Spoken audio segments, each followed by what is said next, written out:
Oh, hi, teens. Tug Johnson here. I'd like to talk to you about a very important subject: the First Amendment. For those of you still in surf school, the First Amendment provides that Congress make no law respecting an establishment of religion or prohibiting its free exercise. It protects freedom of speech, the press, assembly, and the right to petition the government for a redress of grievances. And while some of you might think that free speech is just something that happens after a few too many shift beers, it's not. In fact, free speech is a guaranteed right. Yes, teens, it seems that a recent episode of blog of a Santa Cruz Adjacent Lifeguard has attracted a lot of negative attention from fact-checkers. And now they are threatening to yank my press pass. I love being checked as much as the next guy, but this is an affront. And I'm taken aback.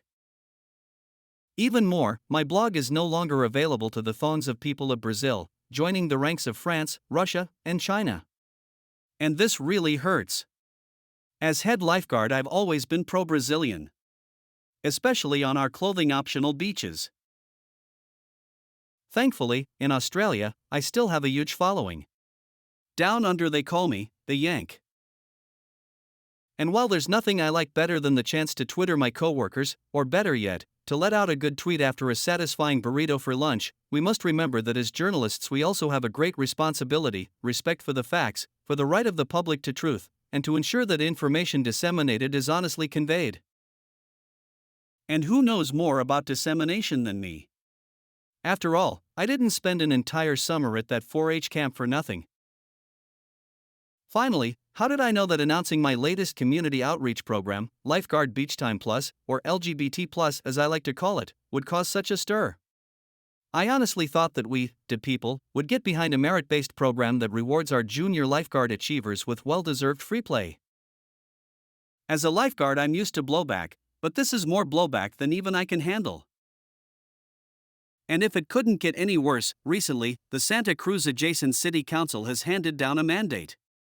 And I'm not talking about the sort of mandate you ladies out there were hoping for.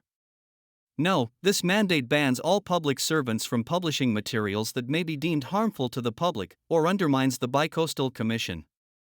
In hindsight, I guess I should have seen this coming when Mayor Juanita Horsebath made me trade in my blackball flag for a rainbow flag. And it was probably me putting my foot down that got Tower 69 flamed.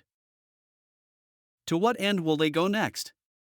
I just hope they don't discover my OnlyFans channel. Of course, world powers don't want free speech. They want to control information. But if they really want to cross swords with me, they've picked the wrong blogger. I just wish I could get out of head lifeguard politics and get back into what I love most, my side hustle as a cum laude surfing historian.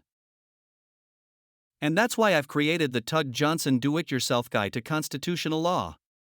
It contains a full load of useful tips on how to avoid running afoul of Big Brother. I'm considered number 2 on Oprah's book club, don't you know?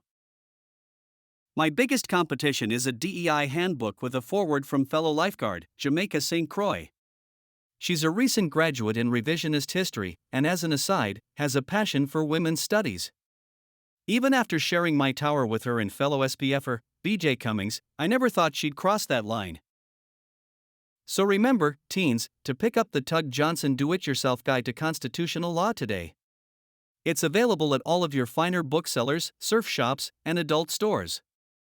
And if you happen to know a good entertainment lawyer, please send him my way.